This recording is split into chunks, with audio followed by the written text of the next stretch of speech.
Hi everyone, my name is Shingai. I'm a community organizer in the East Midlands. Thank you so much for joining us on this session that we're going to be talking about building teams and taking on action as a build-up from the session that you would have had with Imad. So just a bit about myself. I have been involved in community organizing ever since I was about 18 years old. And community organizing gets me excited because it's really about building relationships, building power, and winning, which I'm hoping that will get most of you excited as well.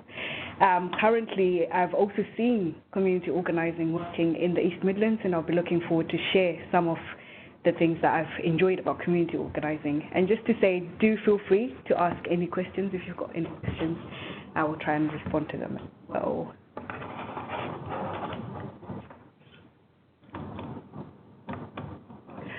So just a quick recap. With your session that you had with Imad, you would have gone through building power. So you would have gone through personal stories and public narrative. And I would love to think that now you've started thinking about what is your public narrative, what is the story, why are you interested in getting involved in politics, and you started sharing that. You would have had a taste of what a one-to-one is like, and a one-to-one is a really crucial ingredient of community organizing as well, as we're talking about building relationships and building our power and finding a collective interest. And you would have started talking about winnable issues and power mapping. So thinking about what campaigns can we be working on? How can we get people encouraged and motivated to be getting onto an action? And how do we notice how do we notice the difference between a problem and an issue as well?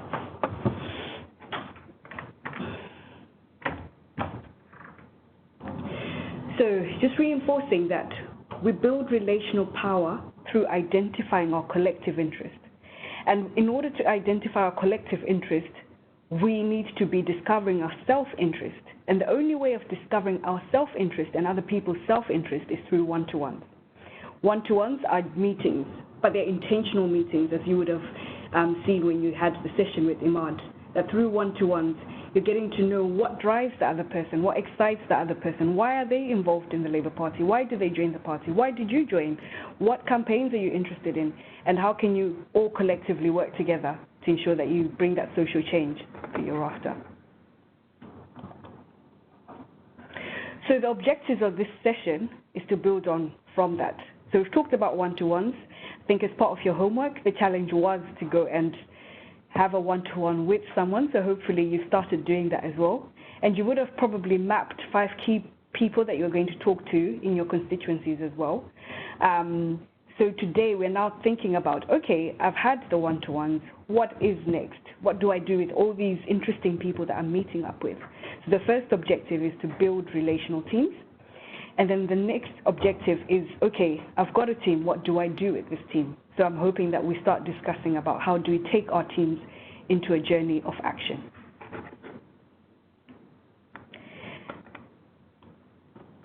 So just before I start talking about building teams, I thought I would share a story. So one of the constituencies that I started working in Rushcliffe, basically I got there and we have 4 borough councillors. It's a Tory majority, and yeah, there wasn't much activity going on in terms of campaigning. But what we then did when we selected our candidates was to go through, so I met with each candidate and I said to them, okay, you want to be a councillor. How are you going to ensure that you win, right? So each candidate then started thinking about their team. So I had one candidate who was like, oh, I actually don't know anyone in the ward that I want to be working on. So then we decided to do a phone bank. So they came to the regional office, we did a phone bank. They then asked, different members on the members list to whether they would be willing to help. And through doing that, she got 15 people involved in her campaign. So following on from that, she asked permission to contact the members, and she got those members involved. So when it came to her campaign, she had people leafleting for her, she had people coming out and canvassing with her. And then we had another candidate as well, who was well known in the town, but she had never utilized the contacts that she had, right? So with her, it was more of, hang on, why is it any time I walk with you down the street, everyone is saying hi to you? How can you bring those people on board? And she ended up having 20 people coming onto her campaign. So just really quickly, here we've got what we call the dot structure. And if you notice with the dot, right, all arrows are pointing towards the dot. So you can imagine the amount of pressure that dot has. So I've come across situations where you've got one person who has so many hats on them. They're the CLP chair, they're the LCF secretary, they the ones who sort out leaflets, they're the ones who sort out emails. They've just got everything piling up on them. What has happened? Has it gone off? Sorry, just bear with me.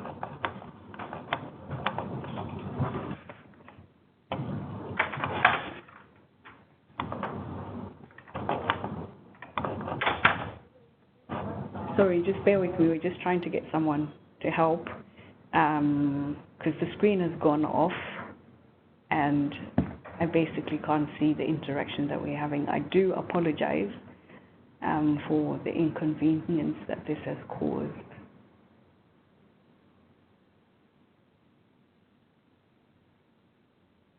Bear with me, please.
Still? Anything happened? That's Going to mute.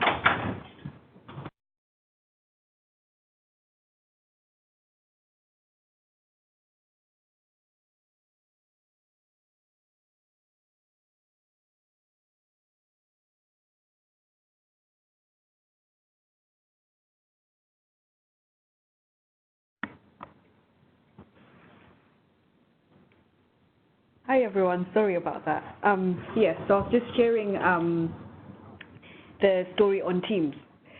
So Julie and Jenny managed to build their teams, and as a result, I would love to say in Rushcliffe, in the past 22 years, they've only had 4 councillors. They now have 7. So they've gone up 3 gains, which was a massive scare to the Tories as well. So what I'm trying to share is building teams is very essential. And if you're considering becoming a prospective parliamentary candidate in an early selection seat or running as a councillor, then these are the things that we need to start thinking about. How do we build those teams when we get into that situation? So going back to the dot structure, as you can imagine, with all that pressure of, expectations, and on top of it, probably family commitments, personal job, other activities that you do, there's some dots that are missing out, right? There's some emails, for example, that are not going out to members, or there's some meetings that are being missed because everything is just focusing on the dot. And I think for a second, I'd love you to think about whether you have experienced this as a dot, whether you would identify with the dot structure.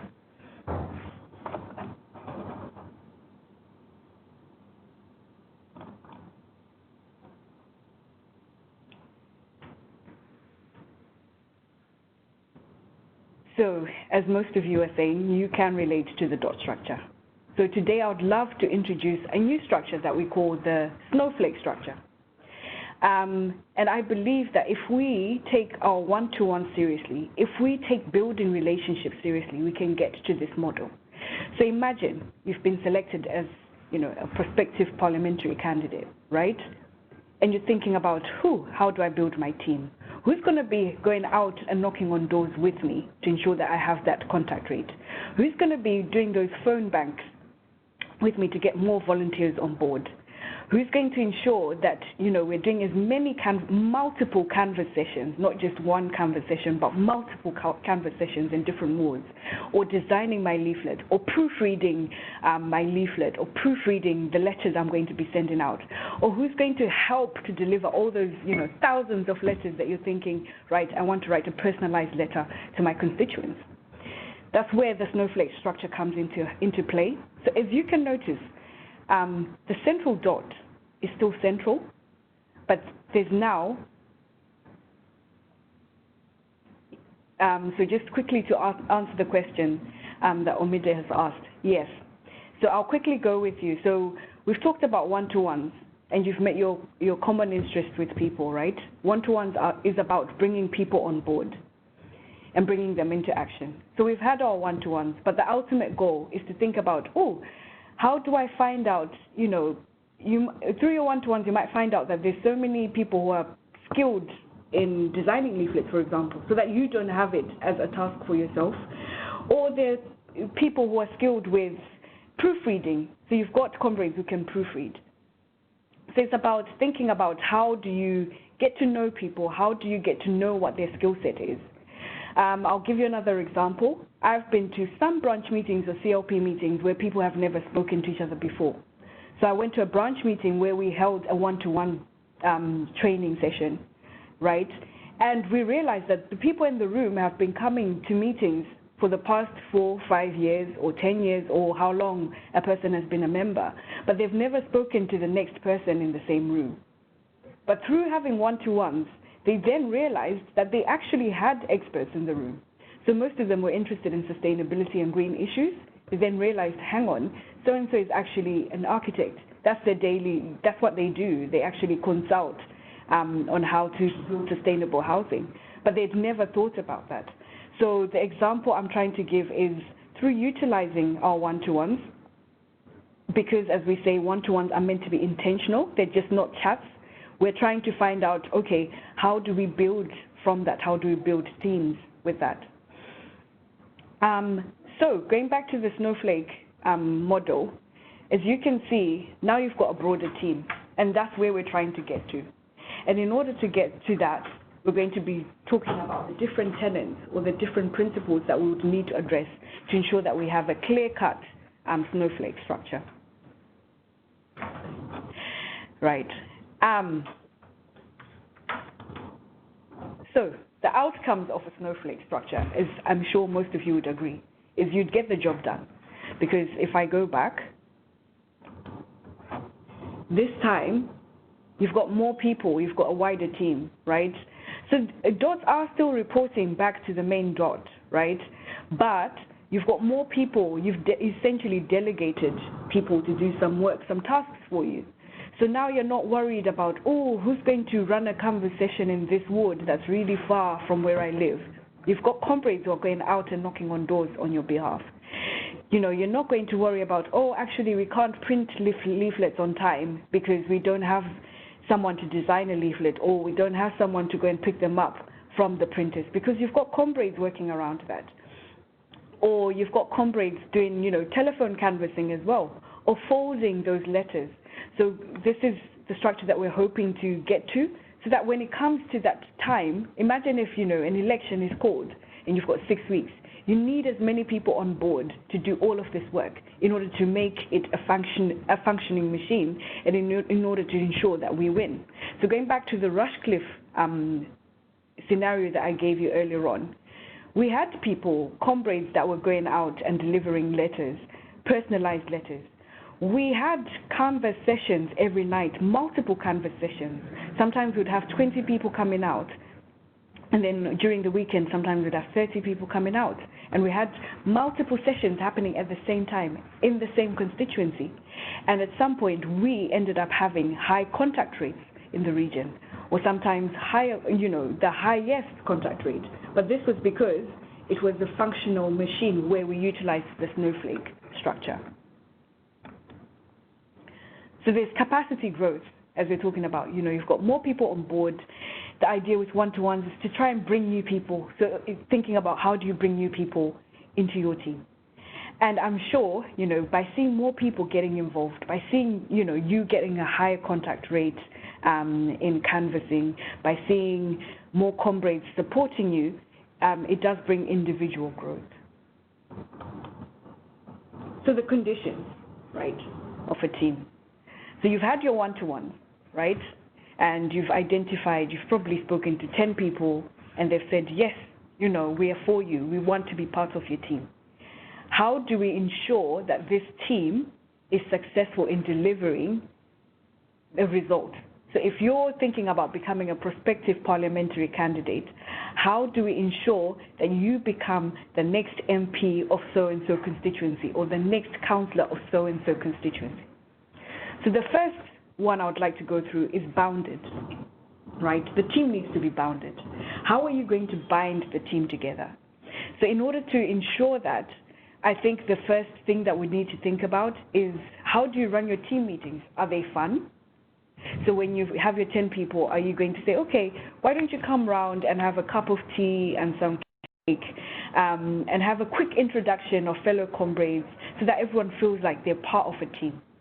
So with the Super Saturdays and Super Sunday canvas sessions that we did during the local elections, we always used to have a quick introduction of who's turned up to do some canvassing. Then we'd go out and do some canvassing and have fun, take photos, and then after that we would all go out for a meal, external. So we would all, either everyone would bring a sandwich or drinks, and would sit down and just, immerse what we were in. And we noticed that the whole team was bonding because of that, right? So we were bounded. And then we'd have follow-up meetings. So we ensured that, we had a whole grid of when we were going to go out. Everyone knew when we were going to go out, how we were going to go out. Everyone felt part of a group. We were bounded through WhatsApp as well. We had a WhatsApp group. So those are all the small little things that we can be thinking about in order to ensure that our team is bound and people feel part of a team. Stable. So the next condition that would need to fulfill is stability, right? You've brought these comrades in the team, but there needs to be a sense of stability. You as the leader, as the main dot, as we were saying, needs to be constant and accountable to your team members as well, so that there's no confusion in the group, right? If you say we meet every 2 weeks to discuss and plan, then make sure we are meeting every 2 weeks. If you say, I am going to do A, B, C, D, then let's be accountable and ensure we're doing that, so that our volunteers and our fellow comrades feel motivated to assist us in our campaign. Then the last bit that I'm going to be talking about is diversity. How diverse is our group? So I'll share a story where what tends to happen, and I'm sure some of you can relate to this experience, is sometimes we have this habit of, when we're looking for CLP officers, we're quick to say, we need a women's officer. There's a woman over there. Why don't she become a women's officer?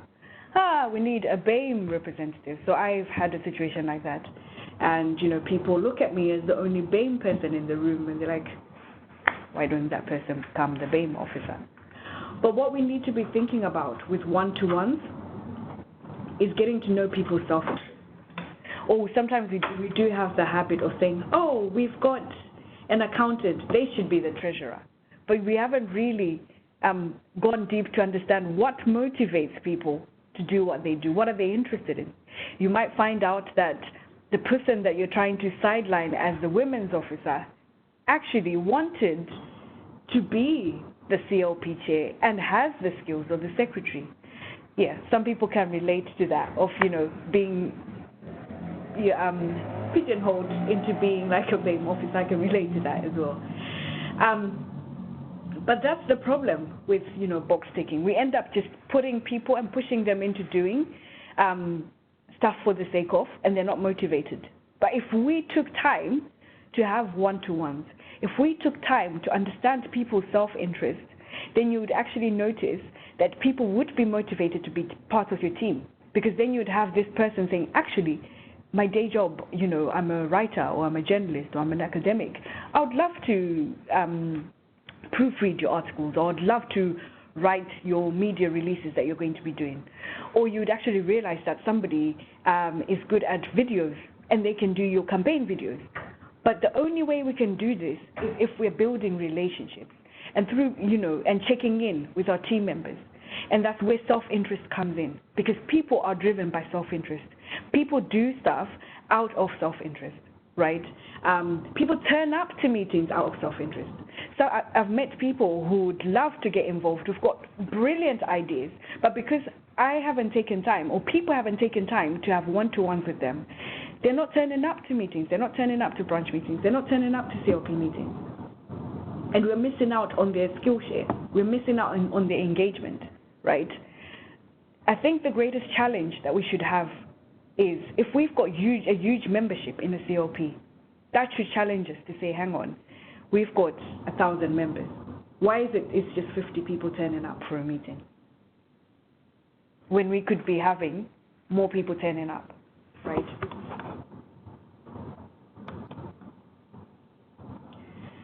So the other bit that would help us to deliver a team would be thinking about our decisions. Do we have a shared purpose? So what's the team's purpose, right? Have we spoken about what our actual purpose is? So I'm assuming, if you're going to be an early selection candidate, or a candidate running for any form of election, then there's a shared purpose to deliver you as the next Labour MP for so-and-so constituency, or for this ward, right? Do we have shared norms? Are we going to how do you sit down with your team and, discuss what our norms are? Yes, we are all socialists. Yes, we all do share the same political ideology, or we do share the same passion. But are we clear on the culture? How do we do it? How do we run our meetings? Are people going to turn up? Do we all introduce each other? Do we all update each other from the meeting following on and the actions that we decided to take on? Do we ensure that we're making new members feel welcome in that team? Do we ensure that if one person can't deliver what they promised, they feel comfortable enough to communicate it in the WhatsApp group and it's being, picked up on, for example? And the last bit is, do we have clear roles? Does everyone know what they're doing? Or is it just one of those that we turn up, we debate, we discuss, we go back to our normal lives, and nothing happens?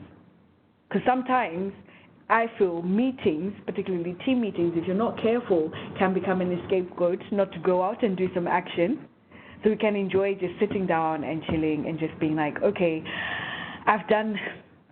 we talk about what's happening politically and our frustrations, and then we go back, and then nothing's done.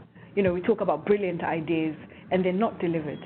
And that's because our roles are not clear. We haven't defined who's going to go out and outsource a venue for a community engagement, who's going to go out and reach out to this community group and ensure that we have this person attending our meeting next time.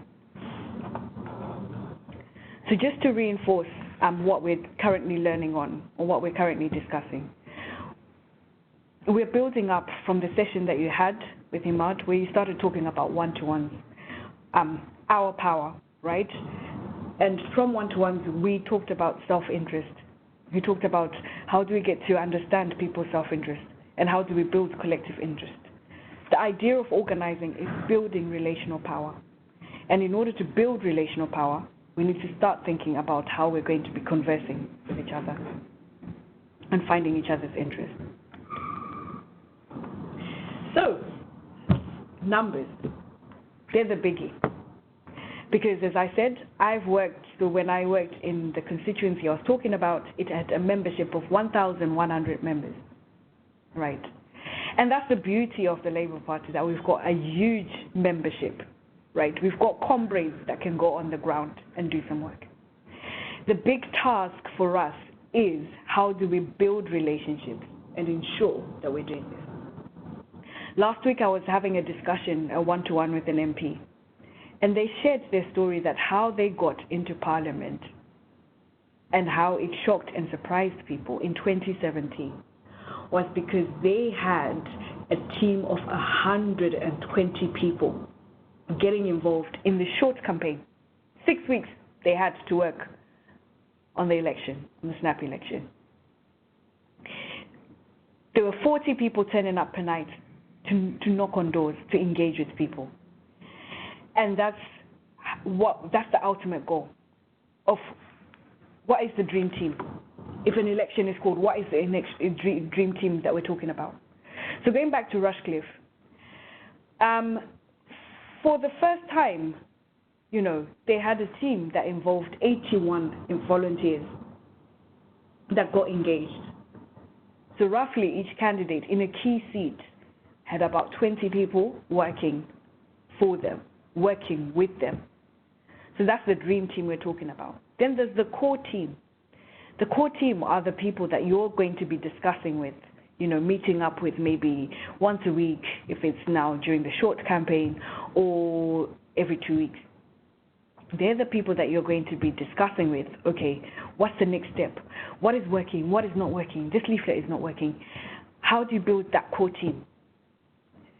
And then, of course, you've got your wider team. Your wider team goes back to those 100 and something people. So sorry, just to reinforce, the dream team would be your dream team that your key people, your coordinator, for example, your agent, those key people that are intimate, that are really close to your campaign. And then the idea, going back to the snowflake model, is to really think about, okay, I've got my dream team, but from my dream team, I can delegate people into the core team of the CLP, right? And then from the core team, I've got people who can then go and build smaller teams across different wards. So if we're thinking about, a general election or a snap election, you're thinking about, okay, in Ward A, there's John. John is going to bring 10 people on board, and they are going to be canvassing 3 times a week. And he's got 5 people who are going to be involved in leafleting in that ward. That ward is sorted. Then it happens in Ward C and in Ward D. So that you, as the candidate, are then focused on the important bits. The important bits, I'm not saying the other bits are not important, but then your focus is then to think about how you're engaging in the community, how you're getting ready if there's a press release that needs to be done and you need to be on TV. And it lessens your worries as a candidate, because imagine if you have to do all of those things, how is that going to happen? Then thinking about mini organizers, how many mini organizers are you going to need? People that organize for you. So thinking about a CLP, for example, I think you went over a community map with Imad's session as well. Who are the people who go out in the community and who know the community groups, the religious groups, who know the different businesses as well in that constituency and all of that? Who are the ears who are going to do that? Who are going to have the one-to-ones and report back and share with you? So that when there's a community event that is happening, they can let you know and you can attend that community event and you can be visible as a potential politician, right? So that is where we're trying to get to. We're trying to think about numbers around activity as well. Activity can only happen if we have the capacity for it. right? So planning events. How can we plan a community event to engage with members? How can we plan an event to engage with new members, for example? Who are the numbers? Who are the people who are going to do the phone bank for you? Or galvanize people to come in and meet you as the new prospective candidate. And then also thinking about diversity when we talk about numbers. Just by looking at our membership list, I am sure you'd be surprised with how many links people have already.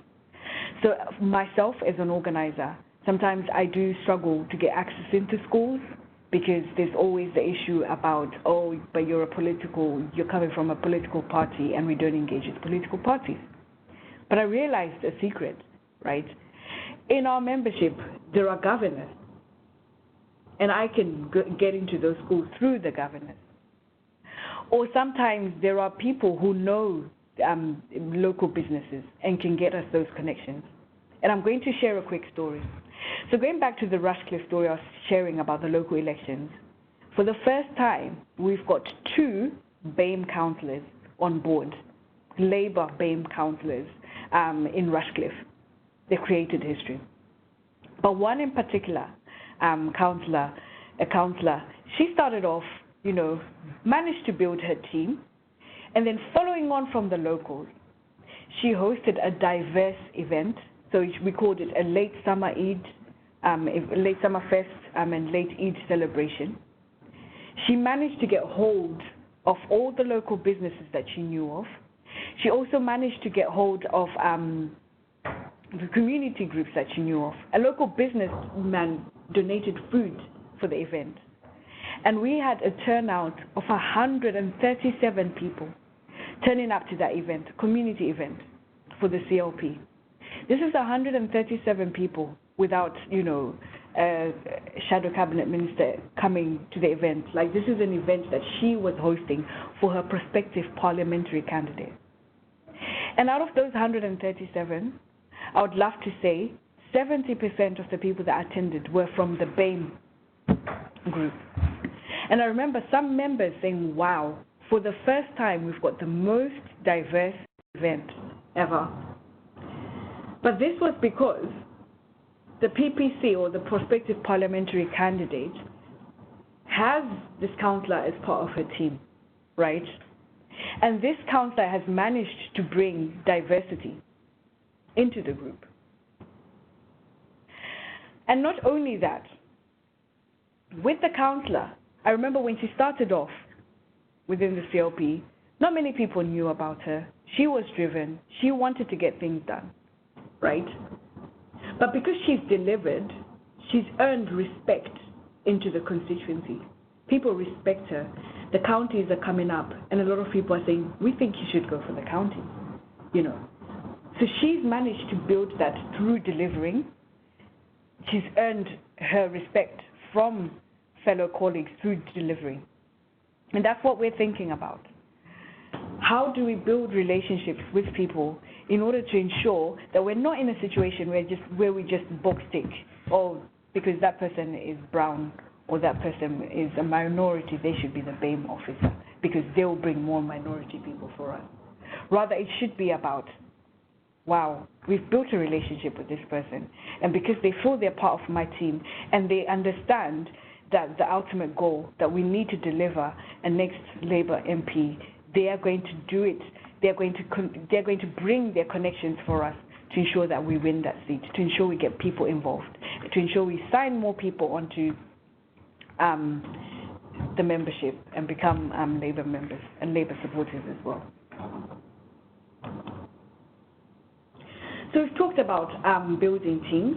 Do feel free to drop a question if you want to drop a question around teams. The next bit I'm going to be talking about is bringing our teams into action. Because the idea is you go out and you meet so many people, so many interesting people. Probably you do know a lot of interesting members, right? And you're like, okay, I've got all these contacts and I've met these people and I've had all these conversations. But what is next? How are we going to ensure our group is bounded and people are active? And that's the beauty of organizing. we are saying we shouldn't wait till it's election time or till we need people and then go like, oh, hello, we need you, we need people to deliver leaflets, or we need this, we need you. We should constantly be thinking about how do we develop people, how do we ensure people are excited and constantly in action, right? So this is what I'm hoping that we will discuss now in this session.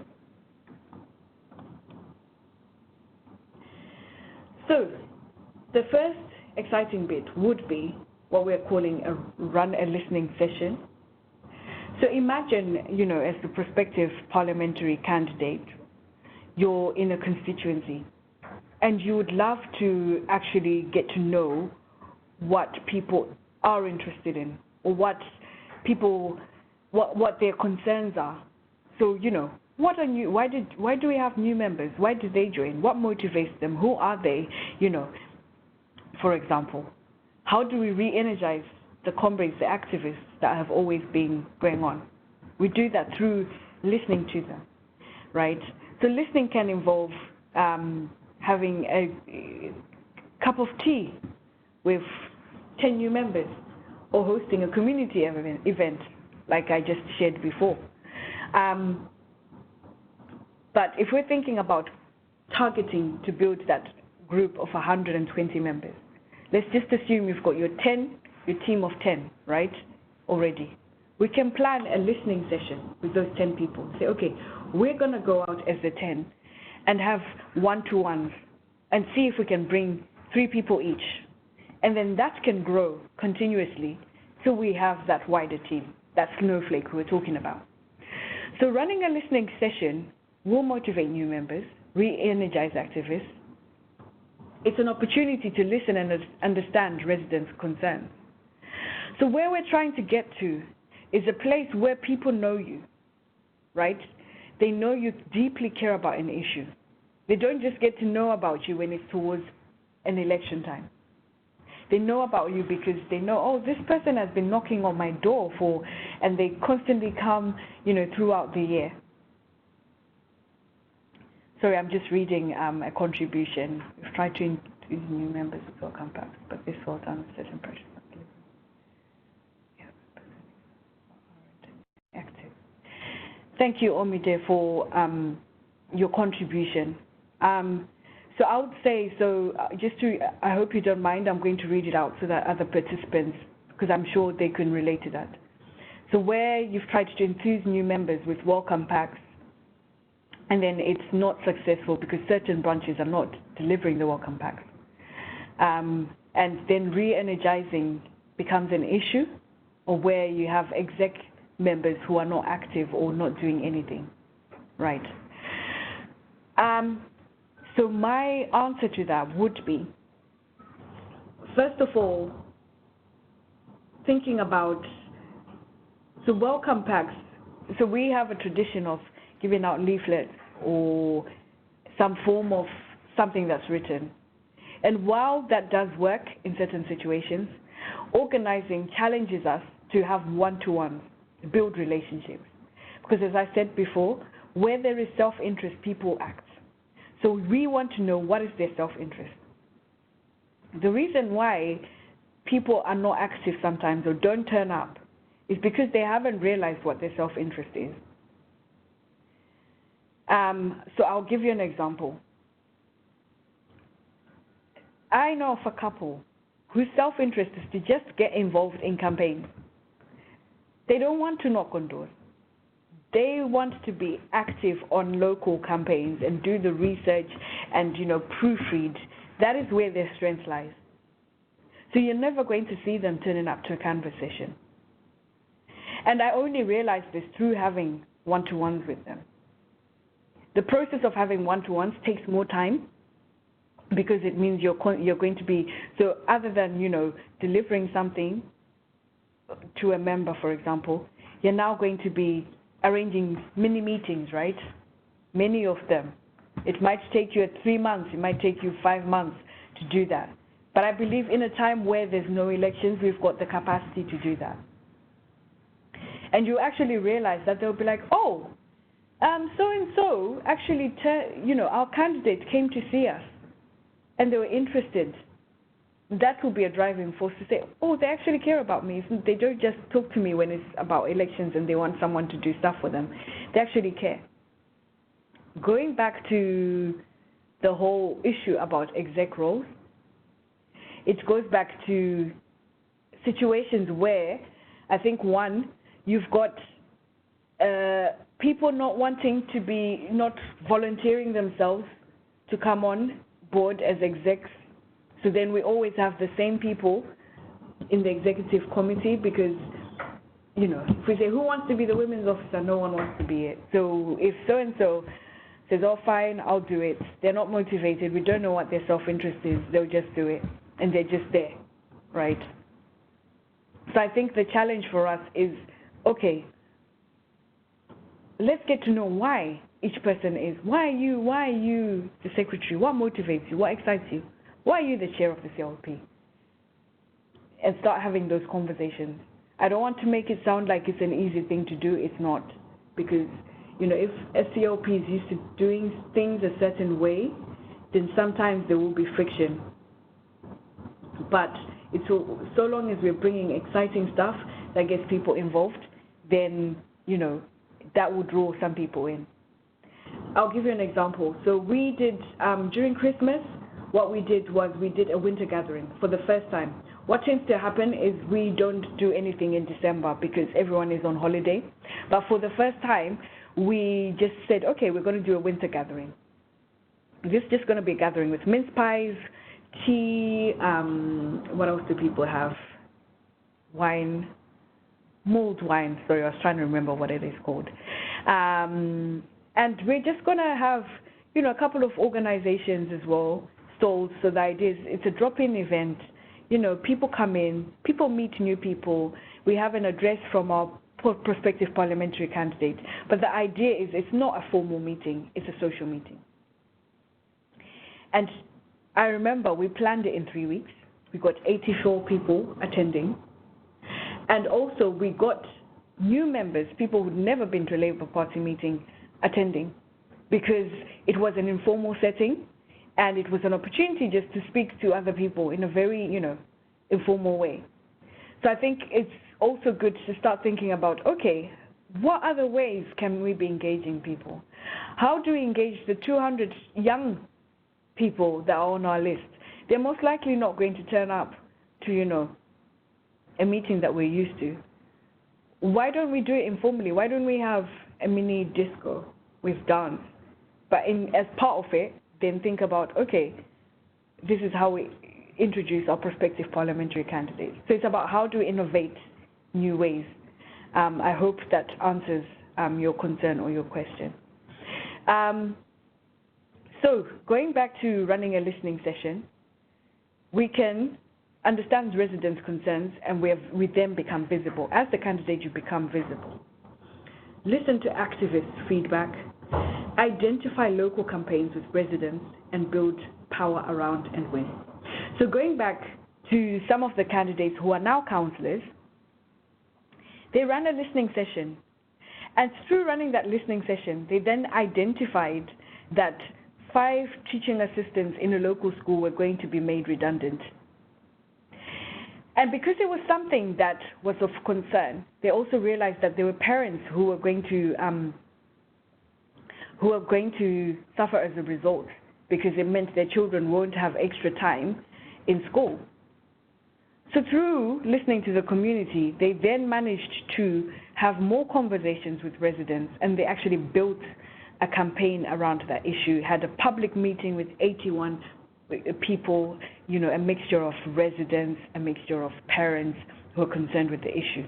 So listening is important because we then come from, you know, sometimes the culture that we have of assuming what people are interested in or what their local issues are, into a place of actually realizing what the issues are that touch that community.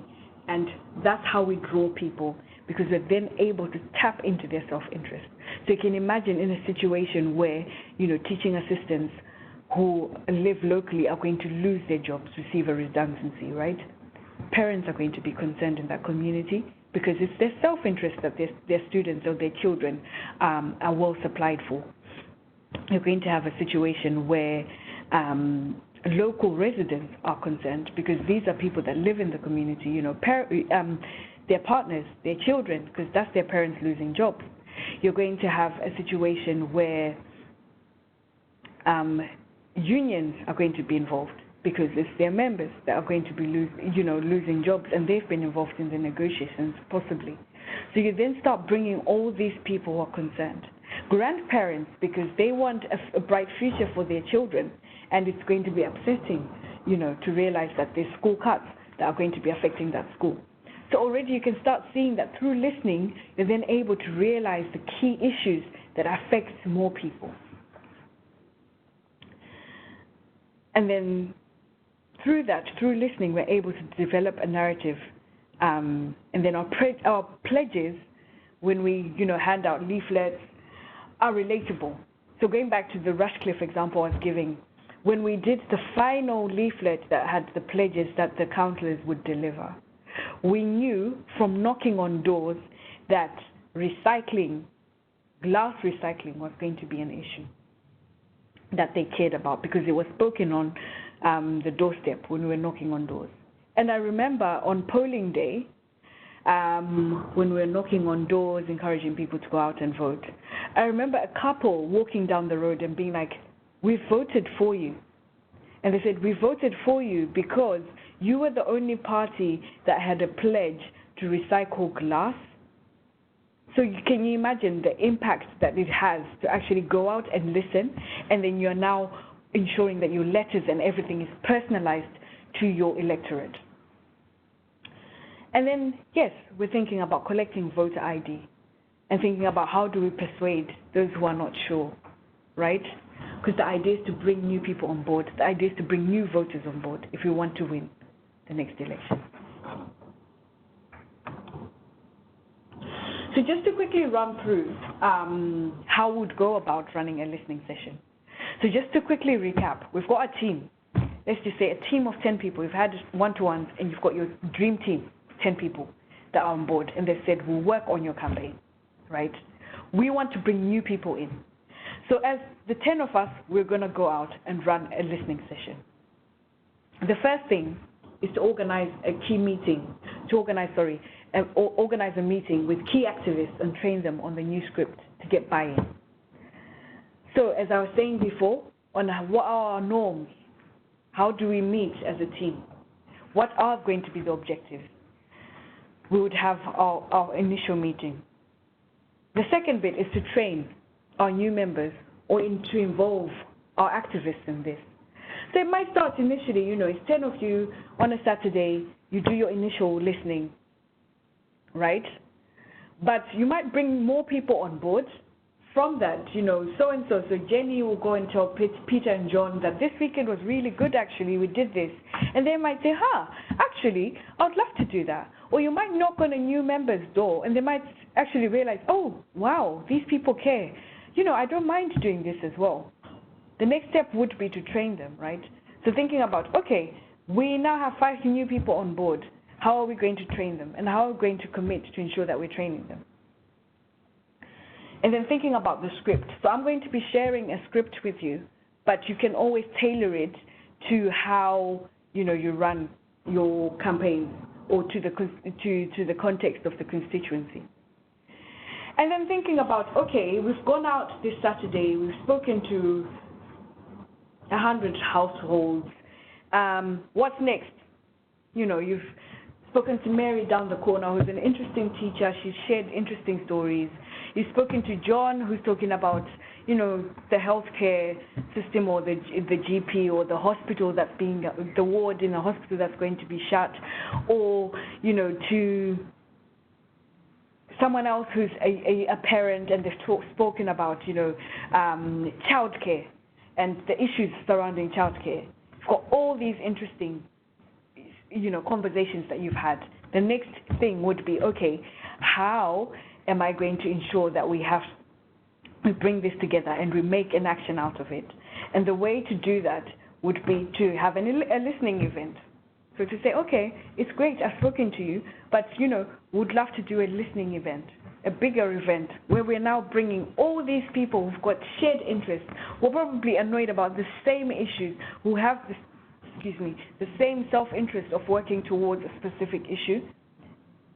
And the beauty of a listening event, imagine if you could bring, if it's a ward, right, in a constituency, if you could bring 100 people together who live in that ward, residents in that ward, to come and talk together, to come and share the issues, that would be awesome. Currently, at the moment, there's an issue that's going on. So community hall was going to be sold by a Tory-run council. But everyone loves that community hall because it's central, and that's the community hall that a preschool shares with a church, and that's where lessons happen. And, you know, a choir of 150 members also use that community hall. There's a nursing home adjacent to that community hall. And some of the residents in that nursing home have used it, you know, for over 50 years. I remember one resident saying that, you know, their children who are now in their 50s used to go and use that community hall as a Sunday school, right? So when we heard about this hall being sold, we decided to have a listening event, a community event. We had an online petition, and during the weekend, that online petition hit 5,000 signatures, because that's how much people were annoyed about this community, the threat of this community hall being sold off. When we did this event, the event I was sharing before, we had 137 people turning up. Because they, in as much as they came for the food and were, you know, going to enjoy meeting the prospective parliamentary candidate, a lot of them were coming to support the community hall. And we made sure we had the listening event in that community hall, just to make noise about it. So listening events can have that impact of bringing energy and ensuring that everyone who shares that same passion comes together. And that's what we're talking about when we're talking about building relational power.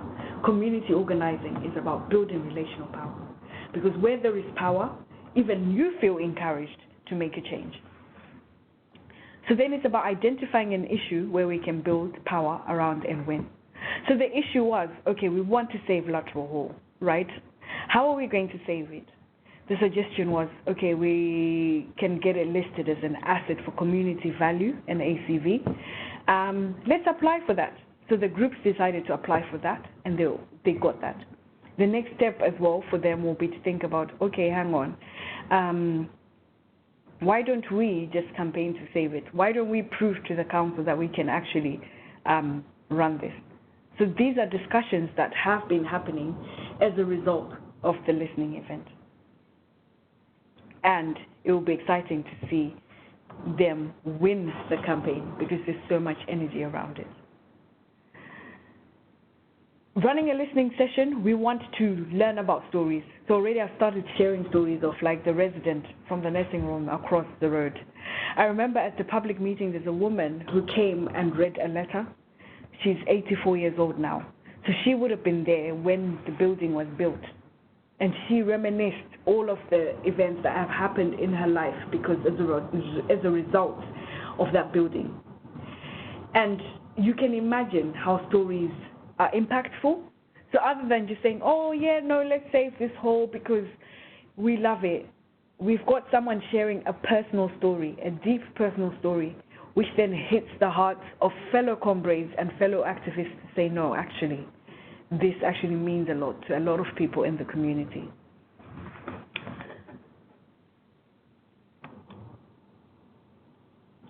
So as I've reinforced before, the script is very flexible. It's about using it within the context of your constituency. I'm just going to quickly show you, hopefully you can see it. So we've taken this as a deep listening conversation script. So the assumption is, we will have, you know, in your cycle of being a candidate, yes, sorry, I'm just reading a comment. Yes, personal stories definitely do add weight to campaigns because they make it what's the word? Relatable. It stops being an abstract concept to actually, it stops being the lateral hole that I'm reading about in the newspapers to actually, this is going to affect this preschool and these parents. This is going to affect those adults and, their memories.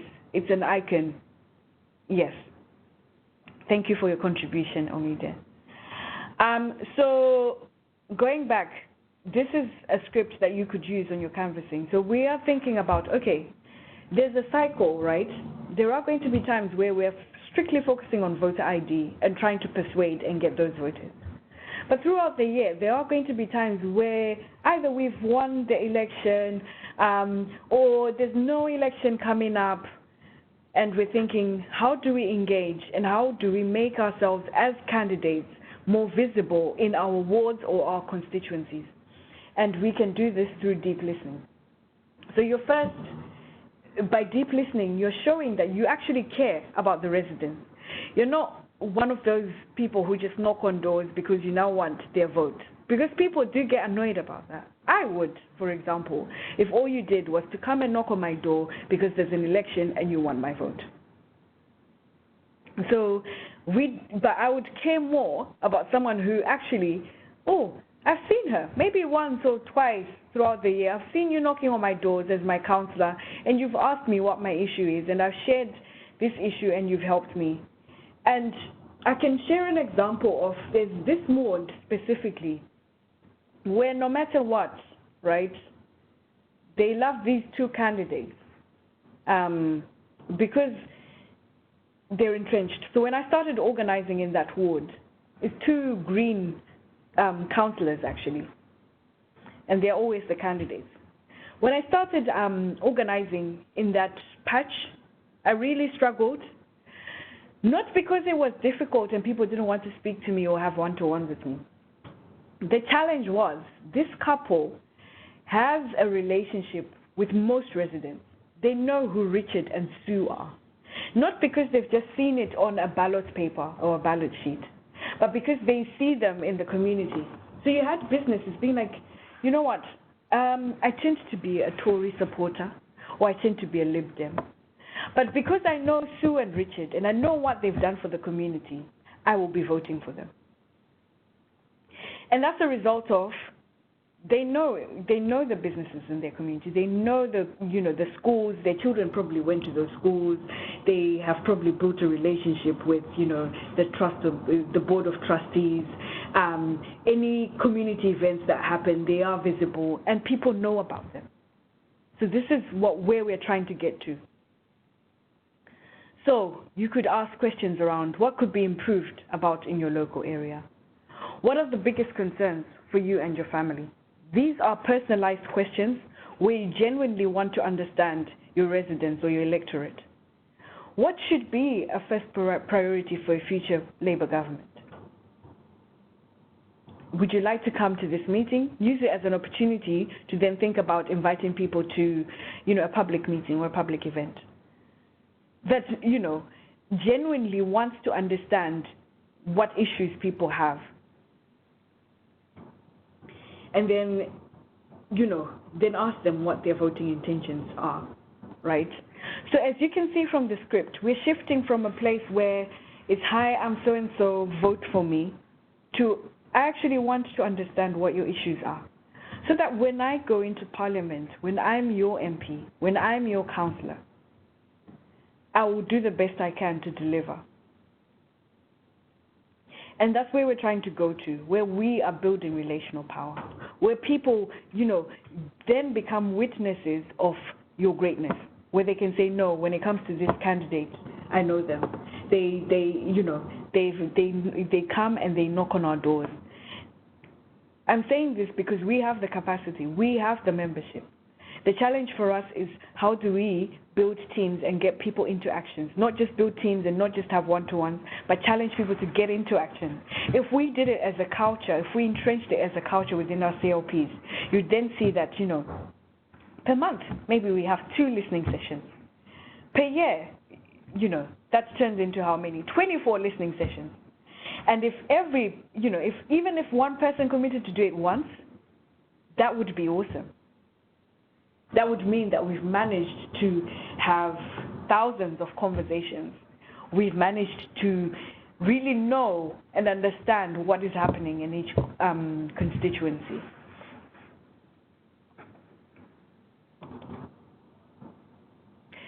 So what we always do after, a listening session is always to ensure that we're picking up on the issue.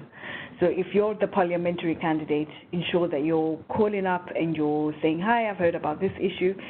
If it's not an issue that you can deal with, signpost to fellow Labour councillors or local candidates, so that it looks like we are building a relationship and it's a relational situation rather than it being a transactional situation. So when you had your session with Imad, where he did touch on problems versus issues, and I've got this slide that he would have shared, which was really to try and identify the difference between a problem and an issue. So the reason why I'm now bringing this slide up is we have discussed about having a team, we've discussed about listening. Now with listening, we're now trying to understand how do we then separate a problem, something that we would need to wait for the day that we have a Labour government to tackle, and an issue, something that's minute and small and winnable that we can work on and can energize us, right? So problems tend to be overarching things which we cannot tackle fully without being in government. So for example, public transport or homelessness. Or sometimes people are just annoyed about climate change. Very abstract. And if we try and think about, okay, climate change is a big issue. But in order to get activists active, we need to break it down into small pieces. Climate change is a biggie. So I'll give you an example. I once organized in a college where their concern was around climate change. That was a big issue. But they broke it down.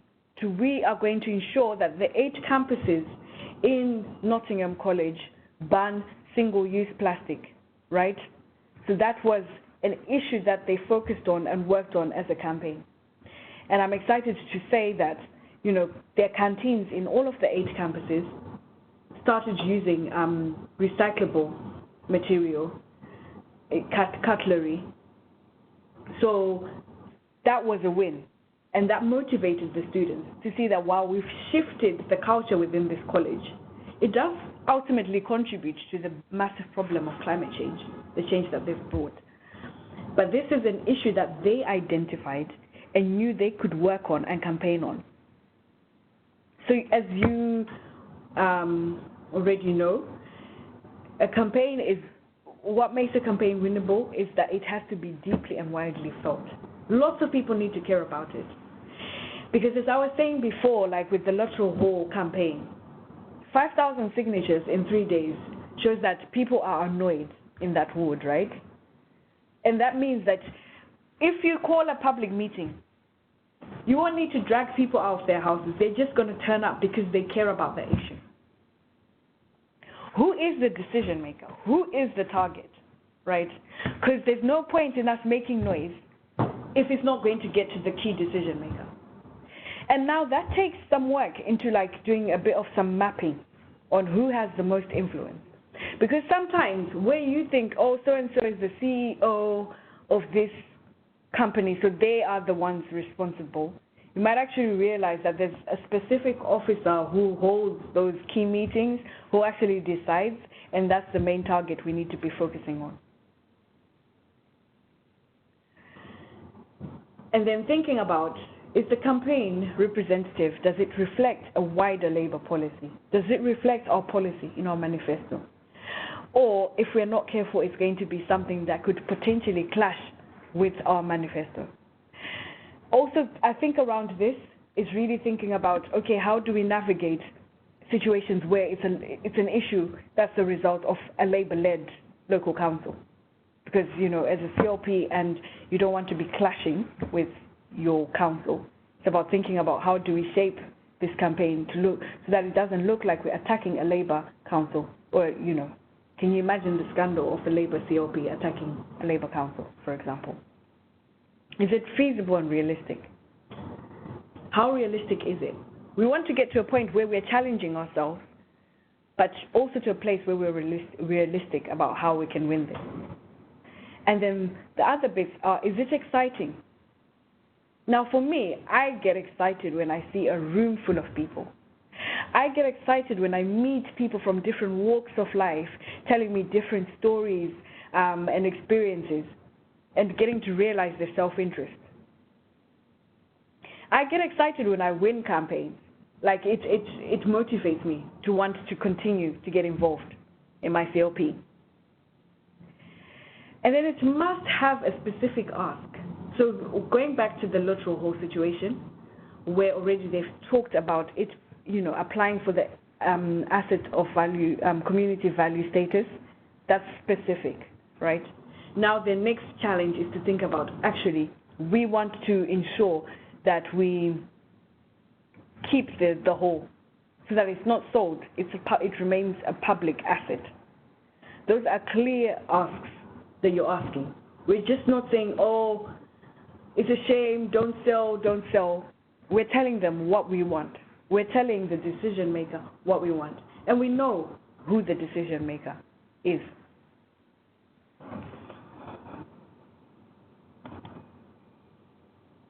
So so once you've done your listening, you would then have your issues that you've picked out, right? And then it's thinking about what tactics are you going to use. So I'm just going to share two of my favorite quotes by Saul Alinsky. I would encourage you to read his book called Rules for Radicals.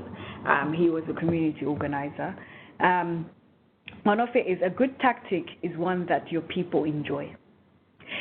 One of the tactics that they did was, two councillors managed to secure a meeting with Ken Clark, who's the MP for the constituency. So initially you'd think, okay, the two councillors are just going to turn up at the meeting and say, you know what, we need to save lateral hall, right? Seems pretty straightforward. But actually what they then decided to do was to galvanize all of the community groups that use lateral hall, march to lateral hall. So the distance between lateral hall and Ken's office is about a 5-minute walk.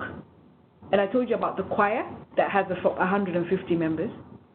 That choir composed a song specifically for lateral hall because they rehearsed in that song. So you had 50 people marching to Ken Clark's office and singing songs, having awesome, beautiful placards saying Save Lateral Hall. And whilst the two councillors are upstairs having a meeting, outside you had people singing and really showing that they care about this hall. Now what happened as a result of this meeting, even though it was a small win, for the first time, the council started advertising the hall for use, because they never used to advertise the hall. So they were saying people are not using the community hall, but the reality was that they were not advertising it. But following on from having a group of people singing outside, in as much as there's a meeting going upstairs, and the media coverage, and then the 5,000 signatures that I was talking about, already you can see the council being like, oh, actually these people are serious. But this was a tactic that people enjoyed, right? People singing because we're doing it within their experience of what they already do, people turning up and feeling part of the campaign.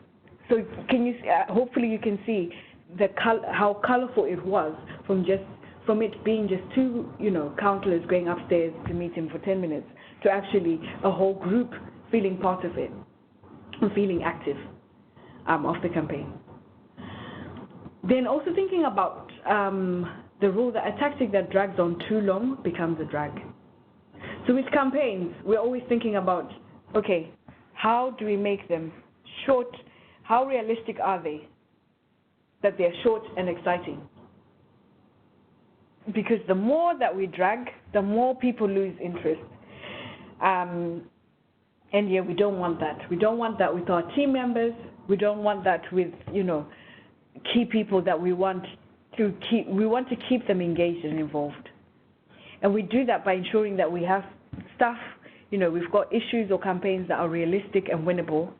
But where we're not, like I was saying before, where we're not working on voter ID sessions or, an election campaign, when it's not election season, we're finding new ways of getting people involved. We're finding new ways of getting people excited so that they're not like, oh, yeah, I know about that idea. It's in the past. But they're like, oh, actually, there's something quite interesting and I'd love to get involved. Just to say we're almost done. So you will get a copy of the slide. But going back to campaigns and tactics, is really thinking about writing a campaign plan. What is the aim? Right? What are we trying to get out of this campaign? So with the Luttrell Hall situation, it would be to save Luttrell Hall. That's the ultimate aim. What are the objectives to get there? We've taken objectives of, so going back to Luttrell Hall, we've had an objective of having we've had people turn up to a cabinet meeting where it was going to be decided, and just people sitting. We had 50 people just sitting. And the council was really shocked to say, wow, people actually care about this. We had people collecting signatures in the local community groups, parents from the preschool, then we had an online petition as well. Those were the objectives we were taking to help us to reach our aim. We had publicity as well. We had people applying for the ACV status. And now we're still consulting on how we ensure that we retain this community hall. Who is the campaign target? So for us, the campaign target would be the leader of the council, Simon, because he's the one who's got an interest in selling it, right? So thinking about how are we going to target him and how are we going to ensure that he reacts to our action. Then thinking about our allies. So in this campaign, we've got Labour Party members, right? We've got parents from the preschool who are not necessarily members. We've got the residents from the old people's home, as I was saying before. We've got the choir, a diverse choir that has people from different walks of life. All of those people are our allies. And now there's like a conglomerate of friends of Luttrell Hall that's been built. Then thinking about our timeline, because we don't want this issue to become a drag. So we need to start thinking about, okay, what is our timeline? How are we going to ensure that we have people engaged? And how are we going to be accountable as a team? Where's the key team that's working on the issue? Then thinking about our tactics. So I've given you an example of a tactic where we got the choir and the marching and, the media. So the actions you would take to get a reaction from your campaign target, and that will lead to the achievement of your aim. So as I've said, just that small tactic led to all of a sudden, the council now advertising the venues more, because they were intentionally not advertising them so that they could give an excuse of saying, oh, people don't use it. But people were not using it because it wasn't advertised enough. And always remember that our tactics or our actions are to get a reaction when it comes to campaigns. There's no point in us having, 200 of us or 100 of us coming and, enjoying ourselves if it's not going to make news, if it's not going to ensure that we get to a place where our target realizes that we're serious, we mean business. So there are different tactics that you can take in, petitions, singing, as I was saying, vigils, tweeting as well has worked. So thinking about the digital world as well. Anything that gets the attention. So I would say with the Luttrell Hall situation, the signatures, the media, the singing outside Ken's office, the community event, all of that has started to get attention, and the council are aware. Even the simple situation of 50 people turning to a cabinet meeting got people thinking, well, actually we need to be serious about this.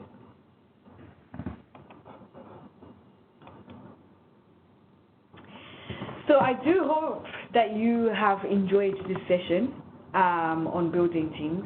Do drop me a question if you have any questions or if you have any contributions that you would like to make. I would say as homework, the challenge I would love to say to you is build a team of 20 people in the next 3 months. 20 people, right, means you're going to have multiple one-to-ones, because not everyone that you have a one-to-one with is going to say they want to be part of your team. So it definitely means you're going to be meeting a diverse group of people for you to get to a place where you say you can confidently and solidly say you've got a team of 20 people. If you got selected in an early selection seat today, who would be on your team? Already start mapping out, who do you have a relationship with in the CLP? Who are those people that you know will be there? They're your dream team or your core team. And then start thinking about, okay, how do I then build it to 20? Or if you've got 20 already, how do I build it to 30? Because if an election was called today, you'd have 6 weeks to deliver I don't know how many thousands of letters, or how many doors you'd have to knock on. So the idea is to start thinking about that dream team if you want to win that seat. It has worked, and it has worked where people have won seats, have become councillors, have become MPs. So this is a method that does work. It's just about how do we build that relational power. And then another task I would also encourage you to do would be to organize a listening session. Organize a session where you actually listen to people and hear about their issues. And then see if you can actually build, even if it's a small, campaign that's just relative to that ward. See it through with your team. Because once you start getting those wins, it does build your confidence as a candidate. And it also builds the confidence of your team members. So thank you very much for coming on to the session. I do apologize that earlier on something happened with the technology. But yeah, do keep in touch. You will have my email address once the slides are sent out. Do have a lovely evening. Thank you.